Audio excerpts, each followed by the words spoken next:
Well guys, we're back with another list, but instead of the 7 deadly sins, we're going to be taking a look at the 7 heavenly virtues. These are basically the opposite to the sins and are meant for the few good people in this world. But what if I told you that they could also be represented by some dinosaurs? Most dinosaurs are depicted in cinema as these reptilian monsters out to kill anything they see. But I think I've narrowed down the dinosaurs that can fit the heavenly virtues, believe it or not. Anyway, you guys know the drill. This topic is going to be in 2 parts. This video will cover the first 3 heavenly virtues and the second video will cover the remaining 4. So with that out of the way, grab a snack and let's get into it. The first heavenly virtue we're going to cover is kindness, which is the opposite to the sin of wrath. In the Bible, it's basically being kind to all life and showing compassion to any who seek it. I think most of us expected him on the list. Aladar is an iguanodon from Disney's movie Dinosaur, which is really nostalgic for those of us who like, well, dinosaurs. A short review of the plot for those who don't know it somehow. Aladar was adopted by these Subomofu-looking primates after his mother was chased away by the main villain of the movie, the roided-up Carnotaur that could clap Rexy. We see this guy show a lot of compassion throughout the entire story, and a lot of this has to do from his upbringing from the lemur-looking things. Even after his home was destroyed and he was attacked by rabid velociraptors, he still managed to show kindness to some members of the mega herd he stumbled upon. The herd is led by a lead iguanodon called Crone and his subordinate called Bruton. For the 2 of them, it was survival of the fittest, and any members of the herd that couldn't keep up would be left behind. Aladar, on the other hand, helped the stragglers, which were a Brachiosaurus, Styracosaurus, and a special Ankylosaurus or Tarchia, I don't know which one. He has enough strength to keep up with the main herd, but stays behind to give the stragglers the motivation to move on. Kron is the leader of this massive interspecies herd, so I could understand him not really caring for the other species, but even his own and second in command isn't really worth anything to him. After Bruton is injured by the Carnotaurus, Kron doesn't even ask if the dude is good.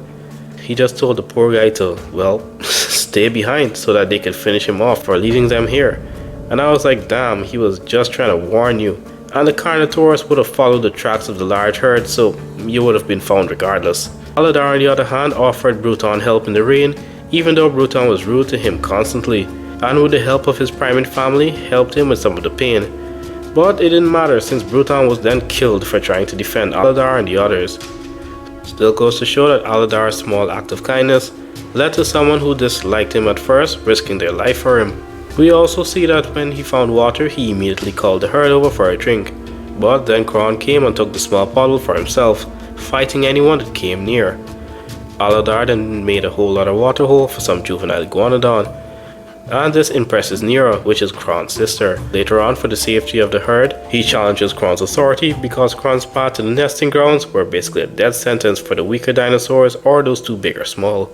And when Aladar turns his tail up on Kron, Big K geeks out and basically gobs towards Aladar.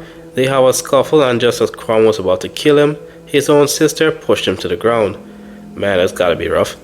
Then the roided up, basically 8-ton Carnotaur comes up, and Aladar, through body language, gets the herd to stand their ground and just walk past him. And this does work. But this fool decided to run, and like a pit bull that sees a toddler, the theropod runs towards Kron.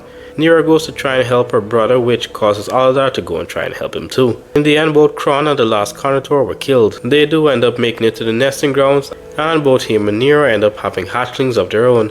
And all of the stragglers Kron once left behind also made it. His kindness and quick thinking led to someone who originally hated him to give their life for him, saved numerous other dinosaurs who were probably going to die from thirst, including the 2 juveniles, led most of the herd to the nesting grounds. Just goes to show, to be nice as much as you can, even to someone who you have a petty beef with.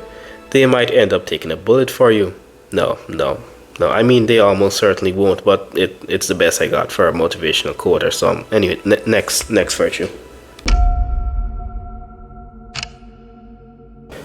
Next up, we have the opposite of pride, being humility, which is recognizing your own shortcomings and acknowledging that you're not the center of the universe, or treating everyone equal, or not belittling them. This one is going to be shocking for some of you, considering he has one of the, if not the most depressing life or backstory of any dinosaur character, Speckles. I've talked about this guy so much in the channel, usually through doing a topic on the Diddy of Dinosaurs One Eye, so I'm not going to go deep into the lore. If you made it this far, consider subscribing and leaving a like, since it really would help me continue making vids like these for you guys.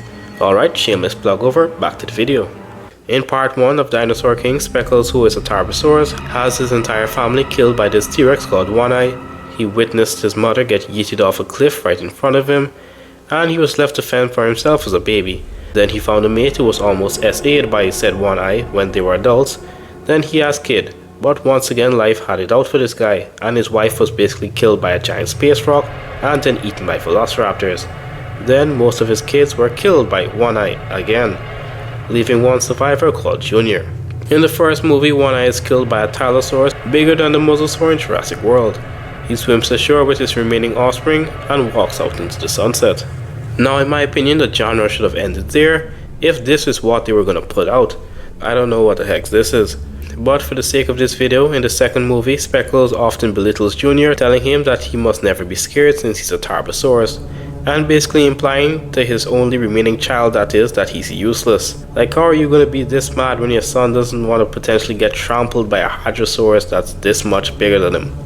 Junior gets kidnapped by these raptors, thus leading to Speckles traveling the earth to find him, and he befriends an Ankylosaurus and another female Tarbosaur, whose daughter was also taken by the raptors for food for these giant monster babies. I don't know, I generally am not sure what the entire plot was about. It made no sense. Anyway, Junior saves a bunch of dinosaurs, including this baby Ceratopsian, and when Speckles finally meets up with his son, he didn't hug him or try and comfort him, he just started scolding him because he thought Junior ran away. I should have fought these things. Like, I know you had a rough life, but don't take it out on the kid. Like I would have ran too if I saw these things. When his son almost dies, only then does he basically break down and started apologizing, putting his massive ego behind him to finally show his only son the compassion he should have gotten from the start. Junior comes back from the dead, miraculously, and Speckles is ecstatic, and they all make it out to the giant monster lair and live happily ever after, blah blah blah. This second movie, I gotta admit, was pure dog shit. The only good thing I could have thought that came out of this movie was the feats Speckles showed, such as tossing a scorpion bigger than him into the air and tanking hits that would kill any Jurassic dinosaur.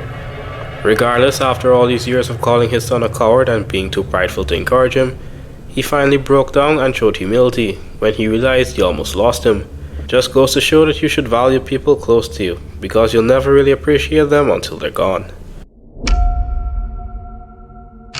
Here we have the T-Rex Queen. No, not you, Rexy. Fang. Fang comes from the Adult Swim show Primal, where she forms a relationship with a caveman called Spear, who both lost their families to these large Tyrannosaur subspecies. The two of them end up forming a very strong bond throughout the entire series. The heavenly virtue she represents is diligence, which is the opposite of sloth, which in this case is being very persistent and dedicated to one's work. Fang and Spear have fought eldritch deities that can time travel and spiders the size of a house. Whenever Spear is in trouble, Fang tries her absolute best to try and save him, and always does. Granted, he does save her from a lot of stuff too. Fang, believe it or not, is usually the voice of rationale in the duo. She basically made Fang sit back down when he was going to fight the Night Feeder due to his emotions. But if Fang didn't hold him back in that moment, he would have certainly gotten killed, like the Ceratopsian group he was trying to save, because he wasn't near the flame. When Fang has babies, she is really dedicated to keeping them alive. Not these ones. Homegirl made a nest and brought it out on the boat, using both Spear and Mira's help to ensure her eggs are saved. Mira is a female slave who bonded with Spear and Fang, by the way. Fang often tries her best to look out for the ones she cares about, and is willing to risk her life for them. Like the time she fought the house-sized spider to try and save Spear. She even played dead to try and let these giant bats who served the spider to pick her up. Now keep in mind that these things could have dropped her while in the sky to make sure she's actually dead, and I think she knew that. In the end, she would have been killed by the big black arachnid if Spear wasn't woken up and drove a Triceratops horn through its head. This just goes to show the insane lengths she will go through to make sure that Spear doesn't die. But unfortunately, Spear does end up dying in the end, but that wasn't really her fault. At least in the end, we can see Spear's kid riding her kids as she looks up at them, which I'm sure reminded her of her adventures with her late friend. So I do think that based off of these feats, she does show a decent amount of diligence in her actions. There's a bunch more actions to show that represents the virtue. Makes you realize the lengths you'll go to ensure the goals you set are completed. whether it be bettering yourself or being better for someone else. And that's just about a wrap for this video. The next upload probably won't be a part 2 right away, but rest assured the part 2 will come out within this month. This list once again was based purely off of my own preference, and some of you may have different candidates for the list, and if so, list them in the comments, or even try to say who you think would represent the other virtues in the upcoming part 2. Again, thank you guys for the support, it really does mean a lot. The support of the Lord and you guys really has helped this channel grow. Anyway, don't forget to like and subscribe, and I'll see you in the next video.